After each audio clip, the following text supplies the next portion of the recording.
This week's episode is brought to you by brideandgroom.video and the Creative Cabana.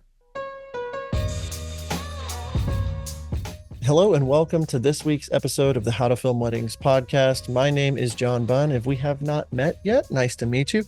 I'm one of the hosts over here at How to Film Weddings. Today, I am interviewing Brittany and Homley from Unleashed Vizuals. They're based out of Miami, Florida. Absolutely killing it down there, doing incredible weddings, getting into that luxury space. I've watched them online for a while, but their films are beautiful. We talk about their journey and kind of how they've gone from just starting to being a thriving brand, but then also we peel back some of the creativity of how they're producing the films that they're producing, how they've built their brand, what they're thinking about their relationships. It's honestly just a full episode that should give you that shot in the arm that you need for the week. So it's a great episode. Excited for you all to check it out. Before we jump into this week's episode, I do want to talk to you about my friends over at brideandgroom.video. They've officially edited my wedding films for a few months now, and I've been really loving the communication with the team, how easy it is to get them the information they need so that I can outsource my wedding films. The product has been amazing. Honestly, I had way less changes than I thought. They get back to me very quickly. Communication is awesome. Every bit of it has been just really great. It's like I have an outsourcing editing person in the office next door. They allow me to be creative still, but also give me that time back that I need. And if you head over to howtofilmweddings.com/outsourcing, we actually have a full list of outsourcing companies, and Bride and Groom is on there, of just a bunch of different options for you if you're considering outsourcing some of your films. So be sure to head over to howtofilmweddings.com/outsourcing and check that out. And now, without further ado, let's get into this week's episode with Brittany and Homley from Unleashed Vizuals. All right, well, welcome Brittany and Homley from Unleashed Vizuals to the How to Film Weddings podcast. Introduce yourselves, say hello, who are you, where are you from, all that good stuff. So my name is Homley. We are from Miami, Florida. This is my beautiful wife, Brittany. And we film weddings full time, and we enjoy what we do. We love what we do, and wouldn't change it from the world. Yeah. And Brittany's the talkative one, I can tell. No, I'm kidding. I have to crack that shell sometimes, but we'll get there. We'll warm it up. It's great. Yeah. How nervous are you nervous to be on a podcast? Is it not your thing? You like it? You're okay with it? I'm fine. All right, I'm just very introverted naturally, but I'm fine. You and my wife would both get along very well. So let's talk a little bit. I found you guys on Instagram, I don't know, maybe a year ago, and just like, dang, who are these people? What are they doing? Where are they from? I'm always kind of looking for, obviously wedding filmmakers that are doing things and growing following, but like just, you can tell that they know their brand, they know who they're serving, they know, and it's just interesting to me to learn how people got to where they are. So I'd love to take a little bit, kind of give me a little bit of what your business looks like today. Who do you serve? What kinds of weddings are you filming? Whatever you're comfortable with when it comes to how many weddings you're shooting or price ranges. Just kind of paint a picture what your business looks like in the end of 24 and into 2025, who you're serving, that kind of thing. Want to kick it off? So we film about between 40 to 50 weddings a year. But when we first started, I think we were doing maybe like 60 to 70. Yeah. But the goal was to shoot less, make more. So we decided to cut back on the amount of weddings we took in because it is taxing on your body and just your mental, even the workload. In the end, coming home, trying to edit the films were a lot for my husband. Mm-hmm. But yeah, we shoot. What were the rest of the questions? Just how many you're trying to shoot, just a little bit of where, just how, like the kinds of weddings, the kinds of couples you're looking for, like what makes you excited, like what kind of couple is your dream couple, where are you kind of heading with the types of work you want to do, the people you want to work with, that sort of thing. Yeah, I think as of late, I think we would love to definitely shoot less if we could. Like we just bought a home. We would love to be home more often. So I wouldn't say we have a dream, ideal kind of client. I do think my main goal is to make sure the couple's story is told. So I do, get on the phone with the couple, I listen to their story, and make sure that, their story resonates with, what we want to produce as well. So at the end of the year, we would love to shoot probably like, maybe 40, maybe less if we could, because at the end of the day, we would love to, again, be home more often. Like she mentioned, like our first year, man, we were out every weekend, Friday, Saturday, Sunday, shooting nonstop. And like she mentioned, like it got really, really tiring.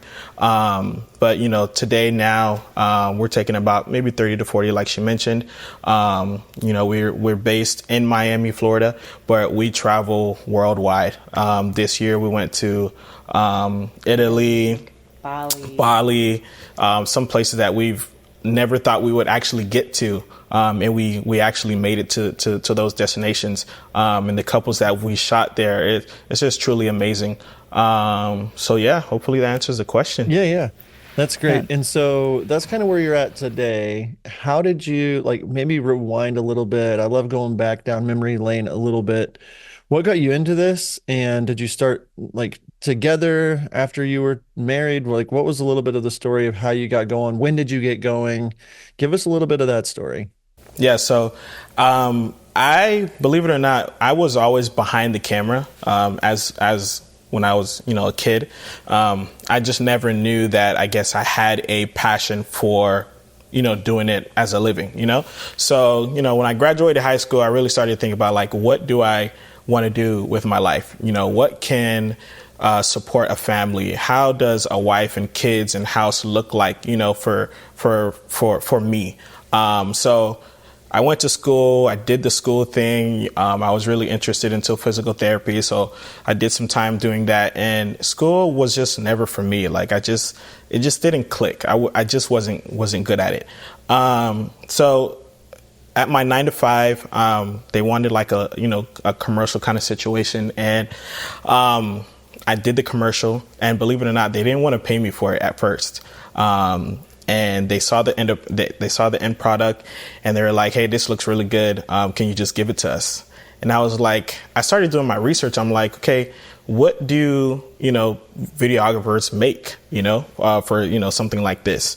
And I gave them a price. I think the price was like $500 or $600. Took some time for me to get that money, but I ended up getting it. And then I was like, then it kind of hit me. I was like, oh my gosh, people make a living off doing this, and can get paid doing this. So I did some more shoots. We weren't married at the time, so I was just feeding this vision to her. And I'm like, hey, this is what I want to pursue. I'm still going to go to school, but, I'm going to put a lot of time into this and, see where this takes me. And I just started shooting. I started shooting. And then I was like, what field do I want to specialize in? Do I want to do music videos? Do I want to do weddings? He did a little bit of athletic projects. He was working with Brandon Marshall at I Am Athlete, doing the podcast for them. It was a few of them who started the podcast, and he was on that crew who first started it. And then he didn't want to go down that lane. He was doing that for a year under contract with Brandon. And, we met some people in the wedding industry that kind of helped propel us to where we are now, that believed in us even when we were so small and our videos were actually garbage at the beginning. But they kept an eye on us and they believed in us. And over time, my husband, he learned everything from YouTube. We call it YouTube University. He learned all he learned from YouTube and watching other people's videos in the industry. So. And Brittany got us our first wedding, ever.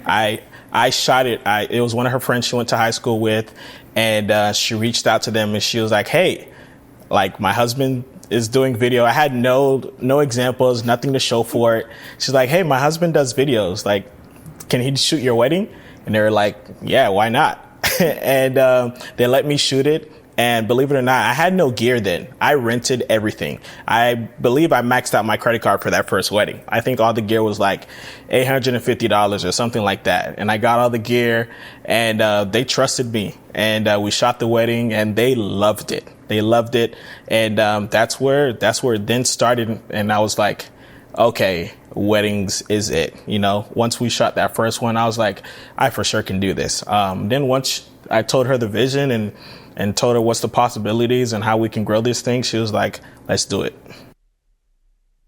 Yeah, I like that. So what year, what time frame, how many years ago was this when you got going?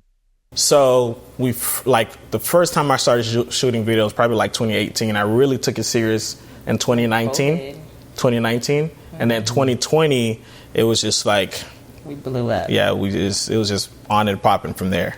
Okay, so that's the stuff that gets me excited, because it's different for every story. And I think a lot of us filmmakers are just like, oh yeah, we did this and that came natural to us and that's what worked. But I think a lot of people struggle with like going from point A to point Z. It's like, what'd you do? And everybody's story is different in between there. But when I see certain people and, you look at your branding, your website, your videos, your Instagram, all of it's like, okay, these people are definitely crushing it. They're definitely, doing great things. Obviously, they weren't always there.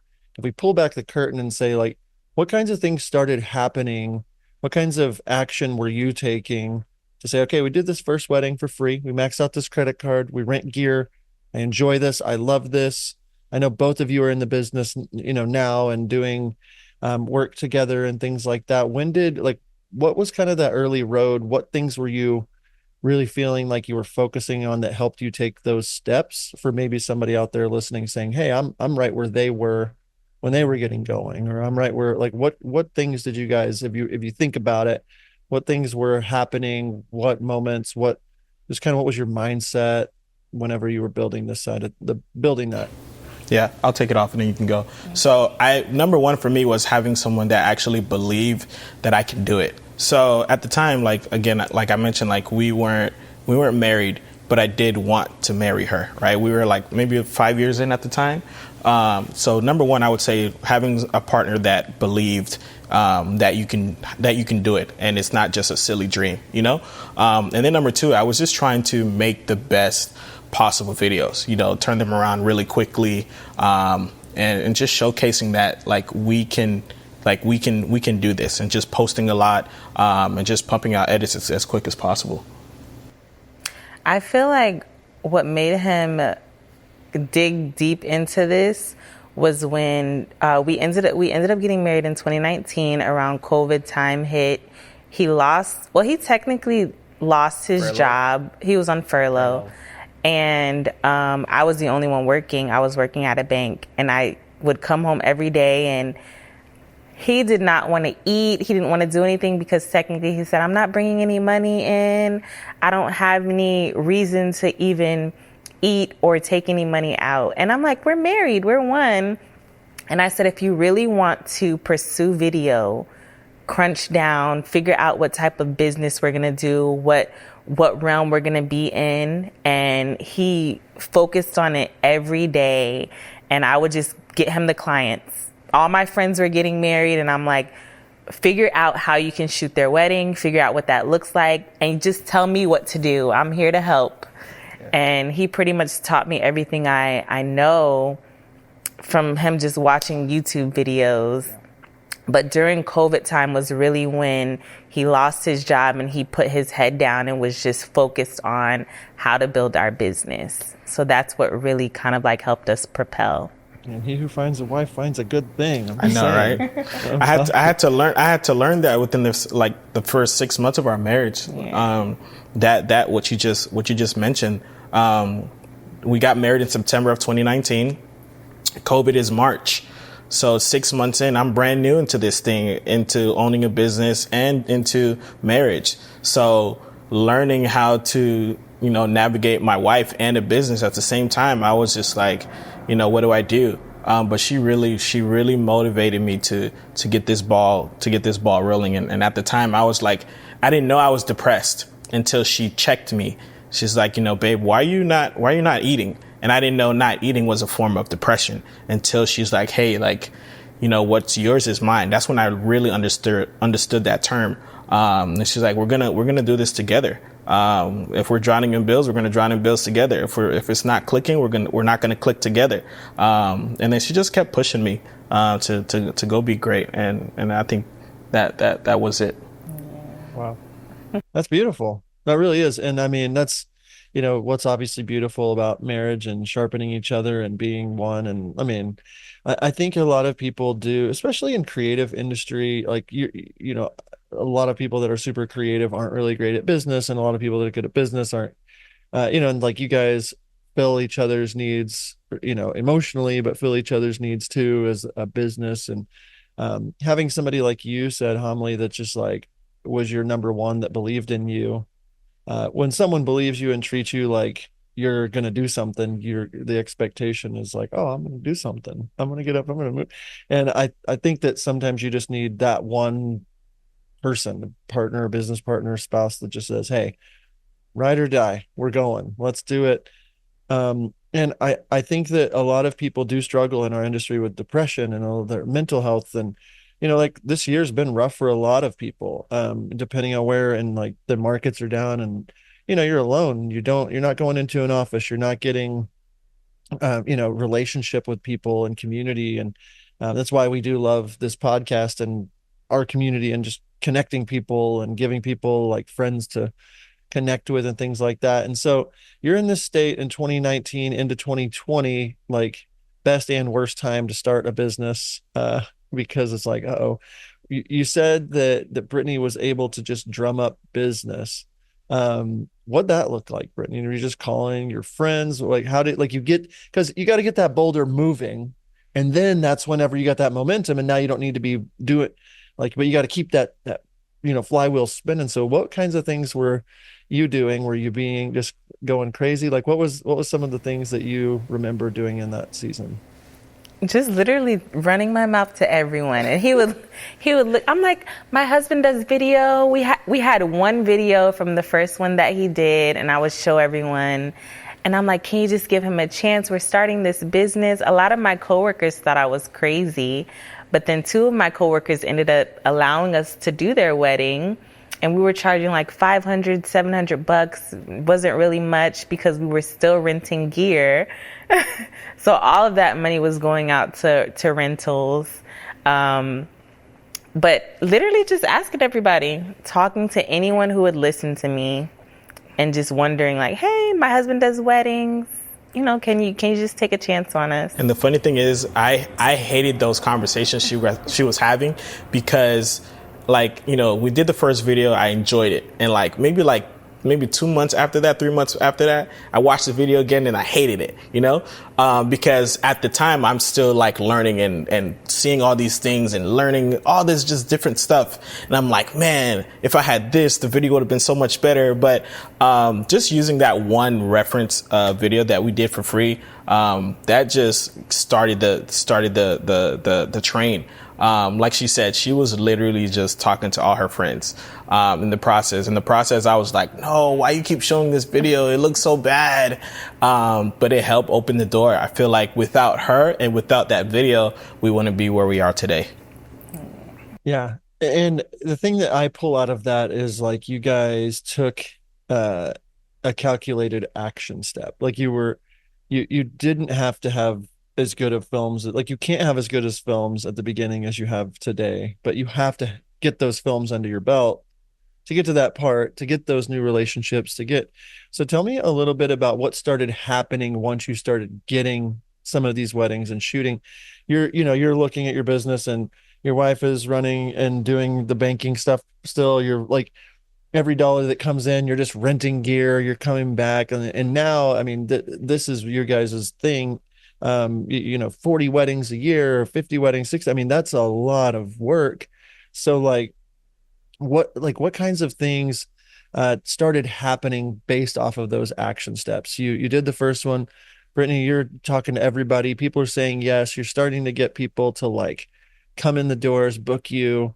What started to change? What did momentum start looking like for you guys? What kinds of things started relationships, different stuff like that? What'd that look like?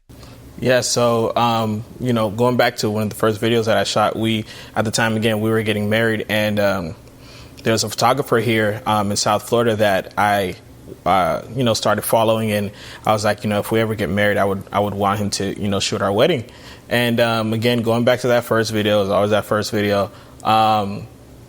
We were shooting our session, and there was a moment where we were changing or going into like a different location, and again there goes Brittany, just saying, hey, my husband does videos. She's saying this is the photographer, and at the time he was like, he was doing his thing, and the person I'm talking about is Kareem Virgo.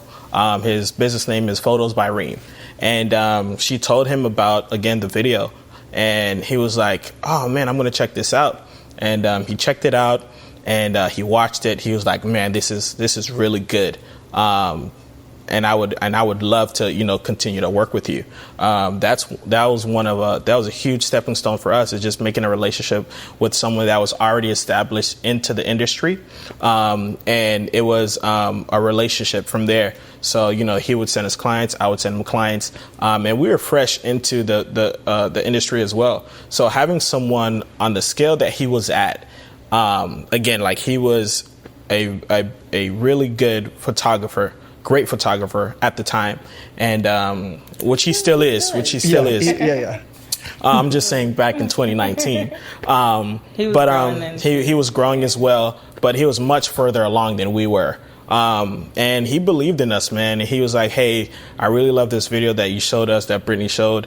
And I would love to, continue sharing, clients with you if they want to book video. So that was our first stepping stone. And I think people do forget, when you do introduce someone to someone else, you still have to do your part as well. So if I just say the next year I just stop making videos, obviously that relationship and the friendship would be severed because I didn't do my part, but I would say that first communication with Reem kind of started building those building blocks, and then we had to pull our own weight and start making videos that vendor friends, planners, once we started making those relationships, then everything just started to come together.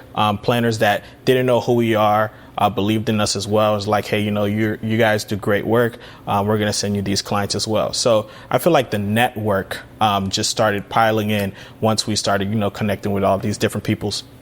Before we go any further in this episode, I want to let you know about the How to Film Weddings course. That's right, our full signature course teaching you how to build a six-figure business that you love, to create work that you love, to work with couples that you love.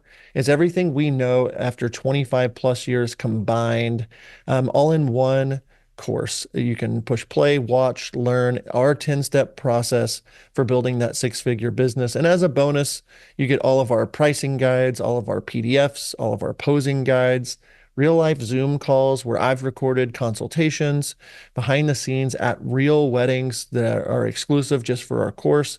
We're continually adding to it. And we're also really excited to say a couple of seasons back now had recorded an entire mock wedding.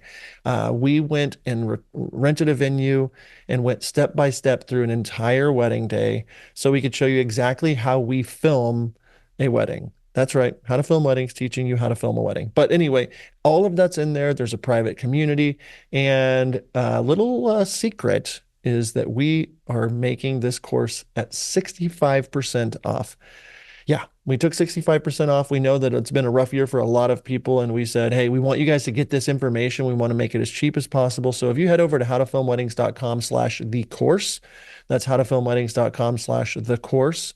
You can see all the details and get all the discounts and see all the little behind the scenes videos and learn a ton about that. If you're a wedding filmmaker that is looking to take your business to the next level, be sure to check out howtofilmweddings.com/the course. Now let's get back into the show. Yeah. And I love that because a lot of people, again, they're on the sideline with their business. They're on the sideline with taking action, or they're like, well, I'm not going to go film that wedding because they're not willing to pay me more or what. And, especially in the early days, or even if you've been doing well, and then all of a sudden with this market kind of getting bad, you're like, well, I'm not going to lower my prices. I'm not going to change whatever it is. And I think about like the action that you took. Reem obviously is a very well-known photographer now, shoots on, Harper's Bazaar list and brides and all. Like, I know exactly who you're talking about. And I'm like, oh yeah, yeah, that's okay. Let's go. Like and you didn't hire him so that you could build this relationship. I'm sure that there were a lot of parallel things with your values, his values, the way you wanted to run business, the kinds of couples that you're working with, the like all these things. And then he had a level of trust with you that you continually built. And so I can only imagine that every wedding that you're at, obviously with someone like him that's doing these luxury, beautiful weddings and then vouching for you, that's way better of a handshake than a Google ad or a Instagram ad. And so the thing is like when you were in those positions, you kind of started to mention, like you took care of him, you did certain things, you started meeting new planners, and I think a lot of people just kind of brush past this. I know I did early on in my business of just the power of relationship in this business, because the people I see that are doing really well, and the action takers that I'm seeing, they have a plan to how to shoot and edit beautiful weddings and continue to grow their work, but you have to have the relational side of things and the tactical strategy to not down to even like what you're wearing today on the podcast. You guys look great. You guys are put together. You're welcome. And what you put on your social media and what you put, like, it's all very strategic, I would assume. So where does that come from? Were you guys always like this? Is this all Brittany doing this work? Or is this all Homley doing this work? Because it's not like you guys are untouchable or anything, but you have a very elevated feel. You're on brand with what you're putting out in the world. And that is what it takes in the wedding industry, so that when that planner does connect with you, they're not like, oh, that dude's in a hoodie and a whatever. It's like, maybe that's what I'm wearing when I'm not on screen or on whatever, but and not just, I think the clothing is not obvious. It's just, that's a outward representation, but the brand itself, who you are, who you represent, what you're trying to accomplish. How did you guys develop that, or how much did you put into that in the middle phase kind of your business? Yeah, I would say the brand for sure. Our brand is first husband and wife. Like, without my wife, this boat does not continue to sail. So she is the primary, focus. She helps me with everything. And something that people don't know is that Brittany shoots full time. She's not just answering emails and, taking phone calls or such. She's shooting. So when she arrives to the wedding, they're like, "Hey, Brittany, you're here." She's like, "Yeah, it's me." And then when she has the camera in her hand, they're like, "Oh, you're shooting." And she's like, "Yes, I'm shooting." So the brand is us first. And then the style, the look, I would say that's me. And the communication, the wording and all that stuff, that would be her. So like, as far as like design of the website and stuff like that, that's me. Homley's very intentional about how things look. He always wants things to look very clean, very posh, and very luxurious, because those are the type of clients that we want to bring in. Yeah. Not saying that we'll deny anyone, but those are just the type of clientele that we do want. Yeah, I'm very, very, very picky. At the beginning stage, like, I was even like when videographers today ask me, like, should I post this and should I post that?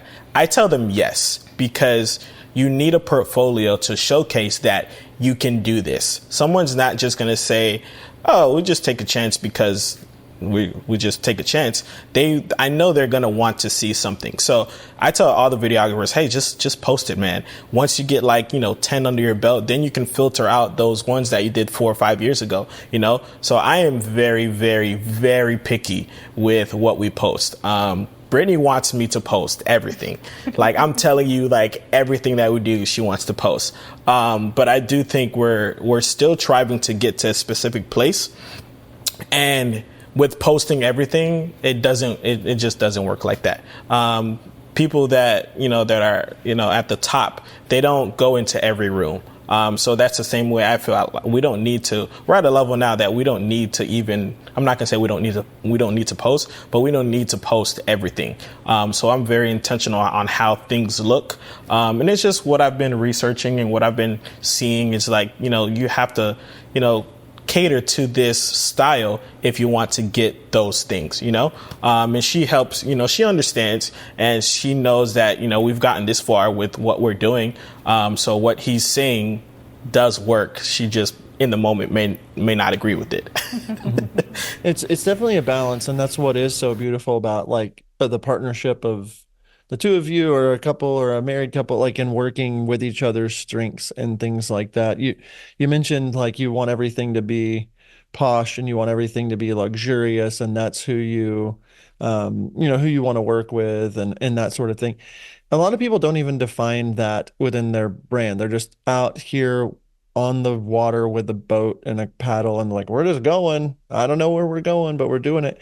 And I think that what you said about shoot 5 or 10 just to get some under your belt, I'm sure you shoot 5 or 10 or 15 of these weddings and you're like, I know that this is more like you start out and you're kind of heading this way. And it's like, we want to go this way. We want to shoot weddings, but then you shoot a wedding of a couple and you're like, I don't like that. I'm going to go like this way.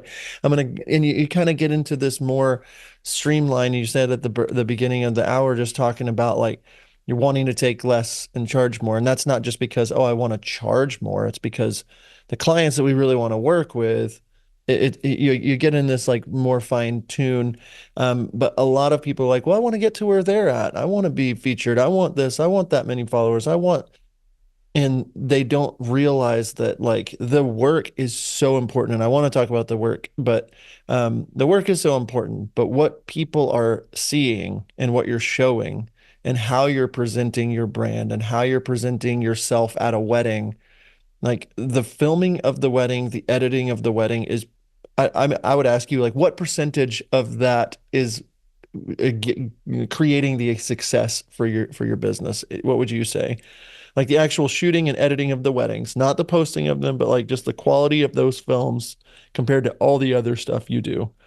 I would say that's 90% of it. Like if you go in and you shoot terrible stuff, like the back end stuff is going to be 10 times worse. Like, can you imagine posting or trying to work with a video at this time at 720p right now?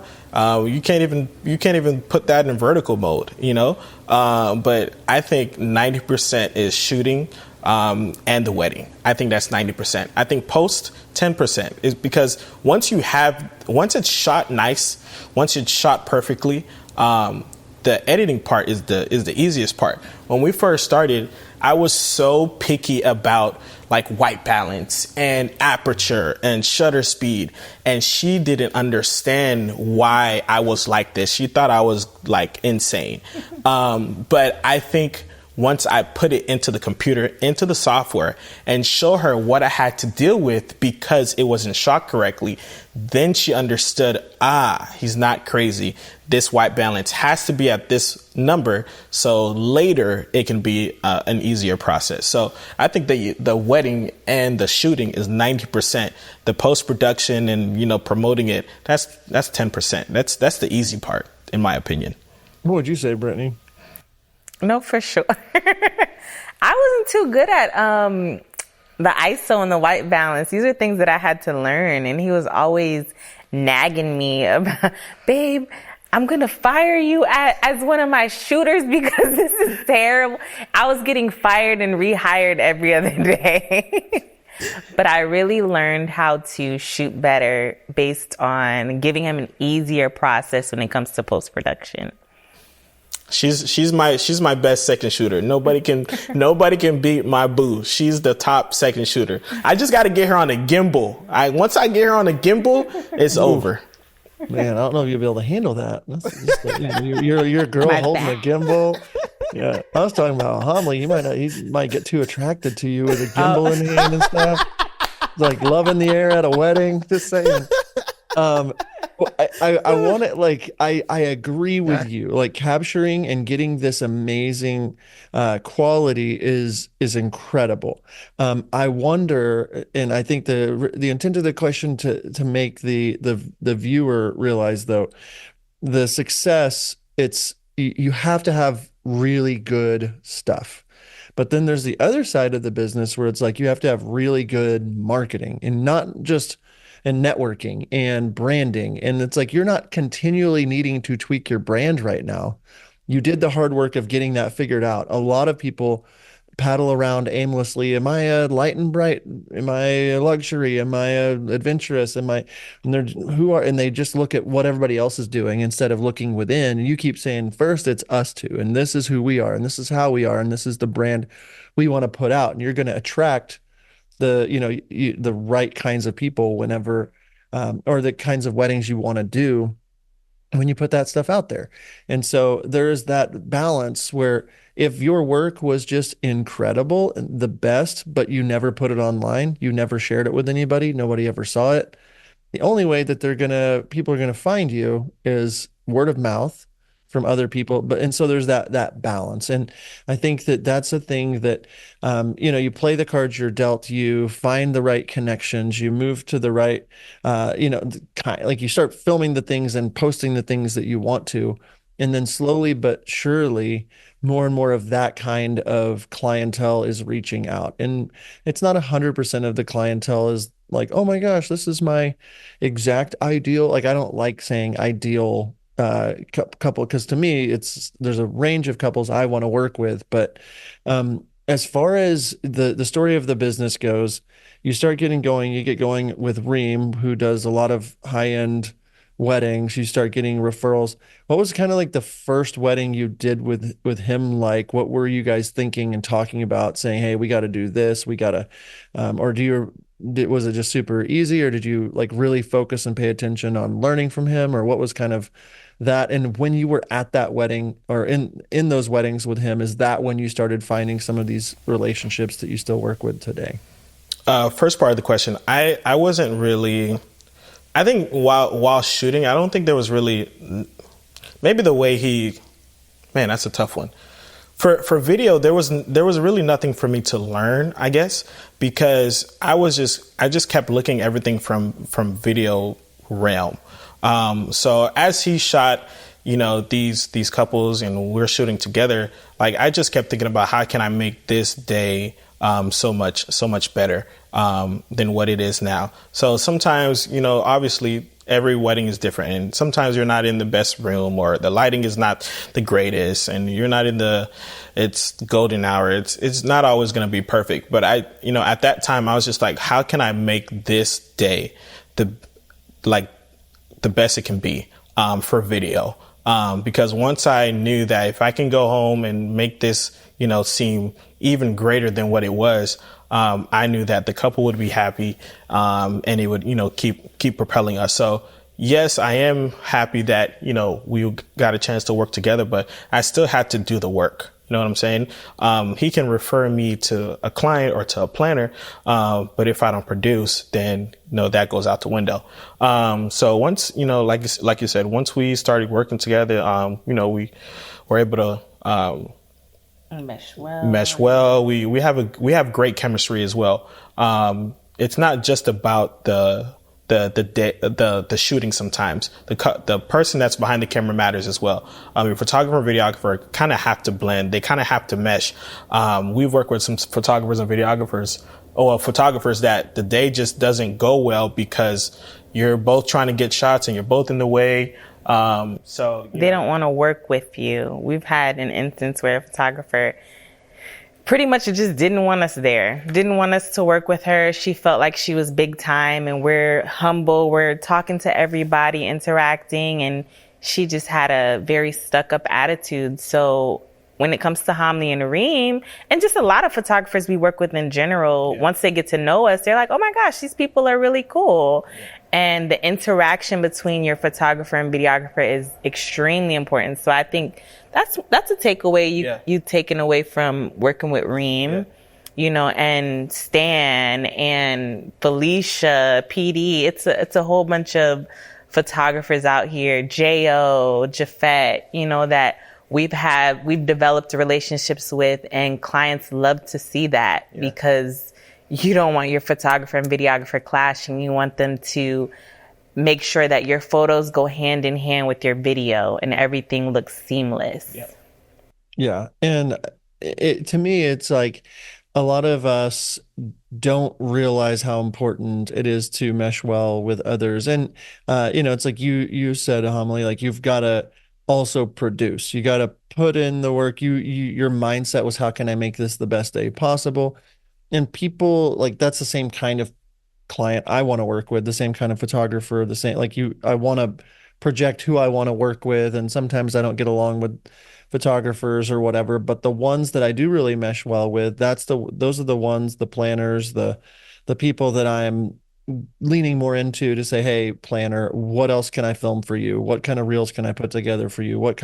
How can I hook you up? How can and I think I think that plays a huge role just in the confidence of the planner when they know you're going to mesh well with people. And but the through line here is that you've constantly produced, like you constantly produce a product that people love, and a product, not just the final video is the product, but the whole experience is the product.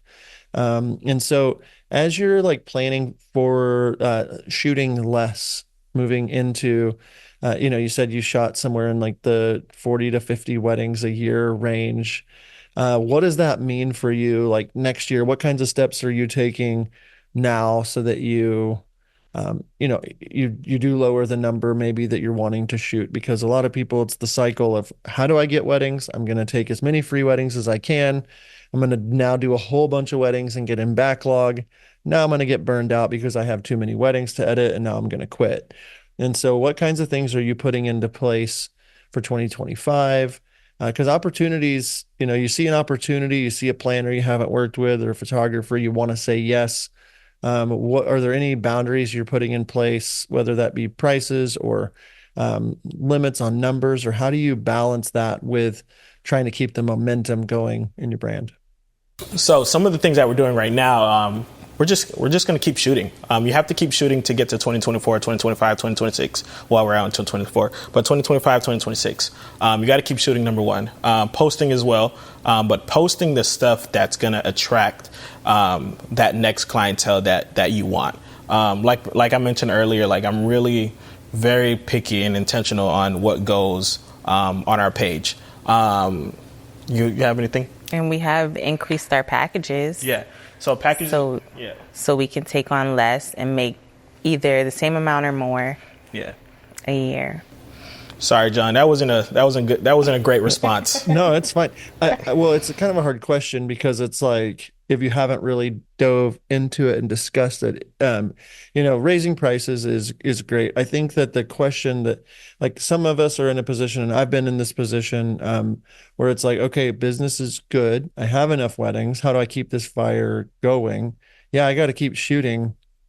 But the hardest part for me was saying no, just to people that I like had a good budget, and not as much as I really needed. Like, I wanted to shoot 12 weddings too. And that wedding, that the planner that I built that relationship with sends me and is ready to send me a couple. And I'm like, hey, I'm actually this much more now. And it's just like, I had to be okay with potentially saying, hey, I'm outgrowing where I'm currently at. The people that got me to where I was, I don't want to burn these relationships, but I also can reach out to them and say, hey, just so you know, in 2025, our starting rates are going to be this because of this. We are, wanting to settle down a little more, wanting to do more with the family or what, like, so I'm only going to be taking 12 to 15 weddings instead of 30. And so we're bumping our prices by about 30%. If, I understand if some of the couples that doesn't meet that, but if you have a couple that's amazing and you want me to work with them, I'll do what I can. But ideally, we would land over here in this price range for 2025. Just wanted to give you the heads up. Or that kind of stuff takes a lot of balance as well, because you don't want to burn bridges, but you also want to keep progressing. And if you don't know that you only want 12 weddings a year, you can never, like, our industry is a year to year and a half behind on bookings. So if you didn't know that, Now you've already got 20 next year. So whoops, I'm already past that limit, but I still want to keep that room open for opportunity. So I guess just more of the question from my side is like, are you all making any changes yet so that you can do that? Are you like that's a hard thing to do. So where are you guys at with just have you started to set some limits? Do you need to get better at that? Honesty is always great.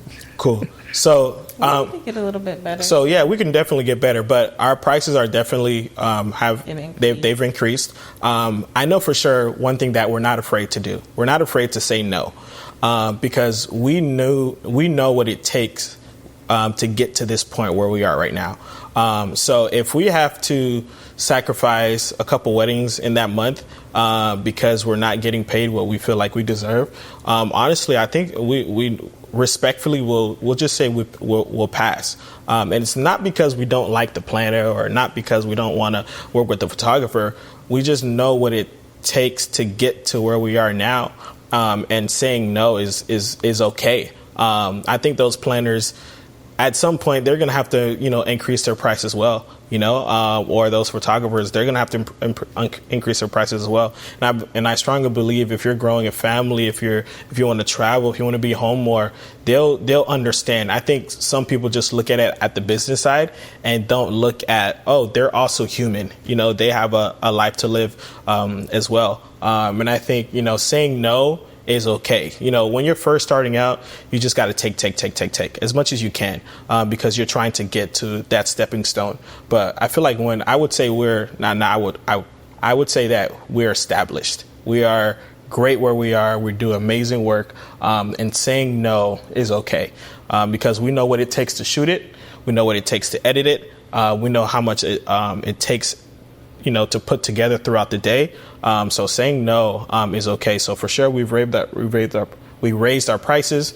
We say no often if it's not clicking where we want to be. Even when we're traveling, if we're going to be out for at least maybe 5 more or 3 extra days than we need to be out, we'll pass. It's like, hey, we just want to be home. So there's certain areas for sure we can get better, but we don't mind saying no, and we're growing every day. Yeah, I like that. So switching gears over just before we wrap up, just on the idea of the work itself. Your work is beautiful. It's very it's edited very well. It's shot very well. I'm sure that is very attractive to your ideal. That's got to work as well. I know a lot of people that have progressed in their business, and it's like you've mentioned looking back and saying, "Ooh, I don't like that film," or looking back. I think that's a sign of growth, of course. Like, oh, like even what types of things, I guess the question I really wanted to get to with you is like the editing and stuff is very important, obviously. Where and how are you continuing to push that? What have you been like? If you shoot that many weddings, obviously it's a lot of work for each edit. How are you deciding which ones you're maybe even spending more time on? But what kinds of things are you really focused on that are your brand? Like what things are the main things you're trying to do once you get into the editing bay? Like what are you trying, like you want to know their story you mentioned earlier and things like that, but how are you approaching the creative side to this business to match the business side of it? Like what's going on in your head when you're getting in there and going with a cup, like because you're creating work, your work is getting a lot better. Like, I mean, it's really good. It's amazing. But like, I mean, a year ago, 2 years ago, 3 years ago, you look back, you're like, oh, I keep getting better. So what kinds of things are you dialing in? What types of things are you trying to be like, man, I got to get better at this. And where's that line? Because the artist would say the project is never complete. We can keep making it better. We can keep making it. So what's kind of going through your mind in your creative process? Cool. So believe it or not, I'm always looking at gear. So creative life, I think to shoot the project, you need the things, right? So I'm always looking at gear. I'm always like, what can give us like the sharpest, the cleanest look? But not only that, make our lives easier in post productions. Other videographers work as well. Yeah, we look at bits and pieces. I think like when you start to like other people's work as well, some people get so infatuated with that art and they try to replicate it. For me, it's more of like, what can I take from this 3-minute piece and implement it into ours? For example, Jake Weisler, I love his work. The reason why is because the locations are amazing, and the couples are just like really, they just want to have a good time, throughout the wedding day. So for me, like, I love, I know he just switched to Sony, so I'm like, should I switch to Sony? First part is shooting the work. What can I do to make it look better in camera? Second part is, what can I do creatively that no one has ever done? For example, for reception, something that we do that when I was researching wedding films is the way we shoot receptions. It's almost like a music video. So like the camera's like kind of in your face. Everybody's having a good time. When I first started, looking at receptions, they were just like a camera just like sticked in the back of the room and just recording a bunch of dancing shots. Reception is the only time I go handheld. So I'm on a gimbal or we're on a monopod throughout the whole day. So reception is just like up in your face, kind of having a good time. So the second part would be, how can I make this video creative? I feel like one thing that people like about our work is like, I can get really creative with certain things. People love our fast transitions with our sound effects, and some people don't as well. So one thing that I continue to push in the editing bay is, how can I make this project a little bit more creative than the last one?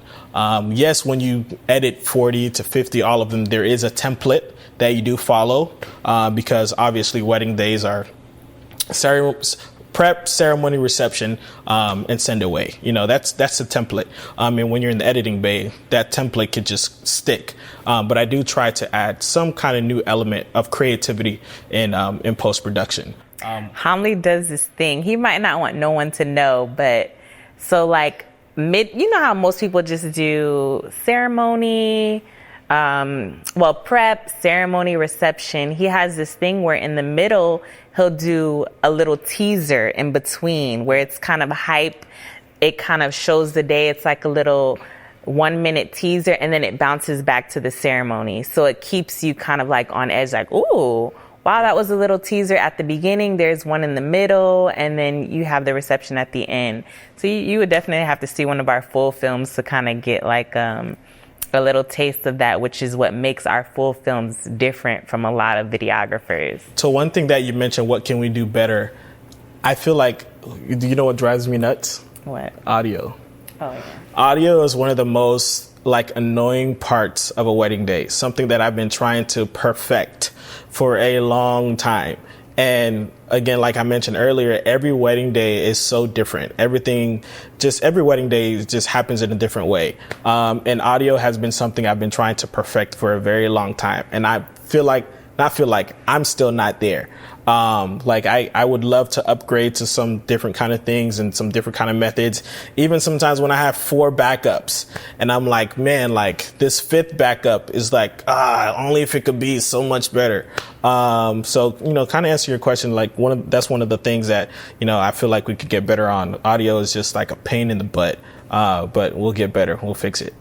Yeah. Audio for a live event that's always changing. That's hard to master. But yeah, I mean, watching through, seeing everything that you guys are doing, watching your story, learning your story, it's inspiring. I think it's cool to, hear people and what they're doing in their part of the world with their clientele. If is there anything else before we roll today, like that you want to make sure that we hit on? Anything that you would want to say to our audience of wedding filmmakers? I would say one. So when I first got into this industry, the only thing I kept thinking about is, how can I get to where that person is? I actually think that's the wrong way to think. I think the way you should think is, how can I master what I'm doing now? How can I make this thing that I'm shooting or this thing that I'm creating the best it can be, and focusing on that craft. Once you continue to focus on that craft and make this video better than the last one, and the last one it's like, oh, what can I do better? I think that's what helps you really grow. When you are so focused on, oh, that person is making great videos and taking great pictures, you get so locked into that and you forget about your path and your journey and what you're striving to get to. So I feel like focusing on what you're doing now will actually propel you to where you want to be, instead of looking at, oh my gosh, this person is making such amazing films and you're trying to get that C70 when you're nowhere near getting that C70. Just work with what you have now, and the end goal will come. Yeah, I like that. I like that a lot. If people are out there and saying, who are these guys? How can I connect with them? Where do I follow them? What's the best place for someone that's listening to the podcast to maybe connect, say hello to you, follow you, that sort of thing?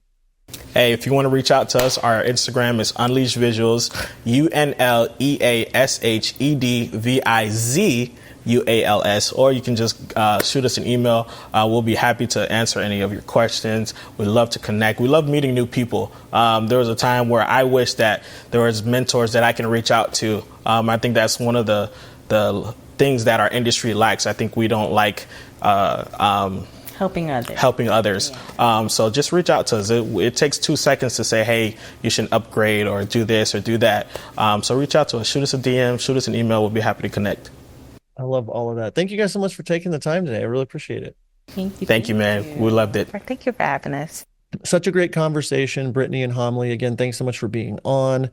Seriously, listeners, go follow them, send them a message, let them know what you thought. Before we head out for the day, I want to remind you about our course, which is on sale right now for 65% off. howtofilmweddings.com/the course. And check it out. See if it's something for you. We've got a money back guarantee. We've made it the cheapest we've ever made it because we know things are rough and we know that this might be the thing that helps you get over that hump in your business. So take it from us. You definitely want to check that out. There's no risk with it. You can check out the course. You can watch the course. If you don't think it's awesome, you can get your money back. So we made it very easy for you, made it very affordable this time. The doors are open only for a few more days, so be sure to check that out. Thank you so much for tuning in. If you need anything, shoot us a DM on Instagram. And until next time, we'll see you.